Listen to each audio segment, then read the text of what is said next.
We'll get to that in the third segment. Let's move on to the other big news from this past week.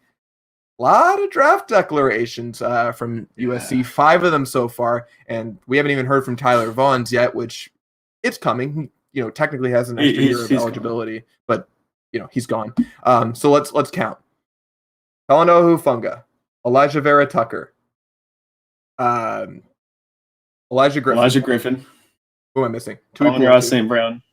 Amon-Ra and Marlon. Yeah, and then Vaughn's is probably coming soon. Pull them out is probably coming soon.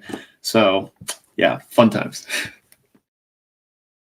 I wanna give you an argument here. I think the first round of the draft could very easily mirror what we saw last year with the 2 guys that went.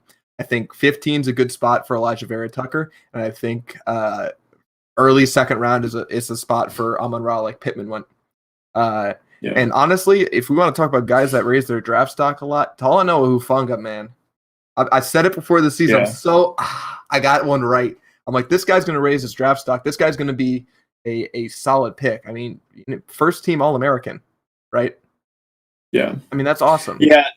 I've heard a lot of the concern for him is like he doesn't really project perfectly as a safety, but not perfectly as a linebacker either. So he's sort of that like in between who's had some injury problems and, isn't, I guess, in coverage of the most athletic guy. So, I mean, first round, maybe not, but he's certainly versatile enough, I think, to go in that really round. I mean, before there was no conversation of a first round for him. There's no conversation of a second round even for him.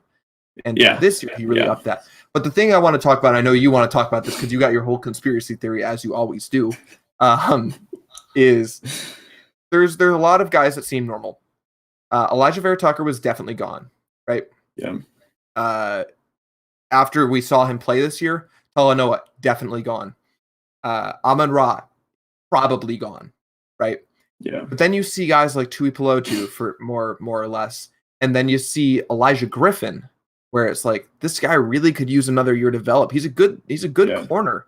Don't get me wrong, but an extra year wouldn't really hurt him, right? Yeah. So why are they leaving? Yeah, so it's sort of tough because every time somebody, no matter who it is, declares for the draft, the Twitter comments, the dialogue, the conversation is always fire Helton. He doesn't want to keep these guys don't want to stay around, and it's like, yeah, that doesn't really make sense for Amon-Ra St. Brown or Elijah Vera Tucker or Talanoa Hufanga, who are going to get drafted in the early rounds of this draft. They've proven pretty much all that they need to prove. Like at some point, you got to go and make your money. So I don't really blame guys I'm not putting those decisions on the coaching staff, right? But what it really comes down to for me is when you get guys like, as you said, OG, like Marlon, who they were good. They were good this season. They were good last year too, but they could really use another year. And I think Marlon is going to get drafted in maybe the early rounds of this draft, maybe like somewhere in the 2 to 4 range, right?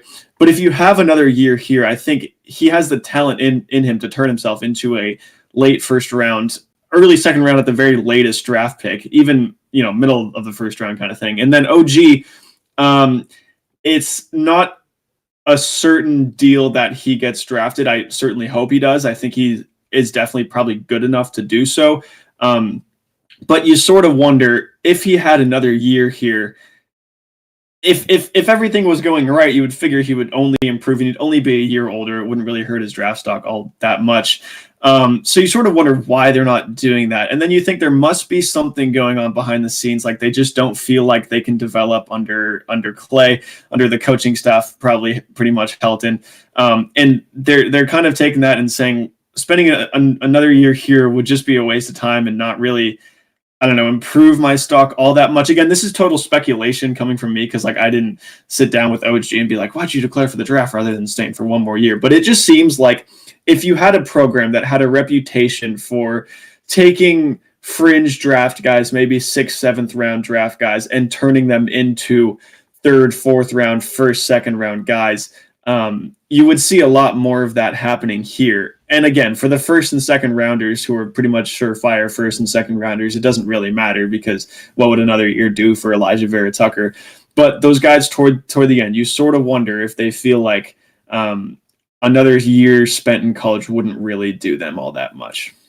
And here's the thing I keep getting back to is I don't know that it's a cultural issue. I mean, you look at guys that transfer away from this program or leave this program. A lot of guys, I mean, the best one I can think of, and this is because I'm a Detroit fan, is when people started leaving Detroit, right? You look at Slay. That dude hated Matt Patricia more than anyone, right? And you have guys like that, maybe a little bit less in college because they still have to, be nice before they get to the pros. But you see guys start talking about that, and I haven't heard anything. Everyone loves the culture of USC. Everyone loves Clay Helton. There's never that conversation of like, oh, this guy doesn't know what he's doing, where you've seen that with a lot of other teams, even at the college level. So I don't know how much that is, but it certainly from a development standpoint, it's possible. Yeah. I haven't heard that from anyone. Yeah, that is something that I always confuses me because like none of the fans like him. Nobody in the USC circle really wants Clay to stick around except for the players. And the players are always saying, we love our coach, we love him. And obviously they aren't going to come out, uncensored and say, yeah, Clay Helton's the worst. We want him fired when they're still playing for him. They're not going to do that. But the way that they've been supporting him has confused some people given how much other people dislike him, right? And you sort of wonder, okay, he recruited them. He gave them full ride scholarships to his school. There is going to be some natural pull toward a guy that, I mean, even if he's not developing you as much as you think he might, he brought you to this school. You're playing for him. He's your coach. He's given you a lot. So there's sort of this, I guess, just natural relationship that's going to form in that regard when he's the guy that recruited you. He visited you don't see the transfers, but transfers are the ones that make sense. The guys that aren't getting playing time that are, it's clear, like when JT transferred, it's like, okay, JT's not going to probably get in there. When Step entered the transfer portal, it's like, okay, they don't care about the run game and they have two other backs that they just alternate in there. Right. Yeah. But it's just sort of like, it's possible to like and support your coach when you don't feel like you are getting everything you need from a developmental standpoint. I think that's where some of the, favoritism for Helton from the players might be coming from. Again, I'm not a player. This is total speculation. I'm just thinking this might be the way that some of this works, because it is hard to just all of a sudden turn your back and start speaking out against the guy that recruited you, brought you to college, whatever. So maybe there is some of that, but again, you have to separate that sort of emotional aspect from, are these players getting better? Is this team where it needs to be? And that's where I guess Heritage Hall and the athletic department really comes in and needs to say, all right, we understand the relationship there, but we're not where we need to be. Yeah, Emil's in the comments saying the logic's simple. If you can get into the first 64 draft, regardless of rounds, that's the key. And it's too political in the back office. Everybody knows that. I mean, that's true with anything, not even just college football. But I mean, obviously, there's always a play there. But I don't know.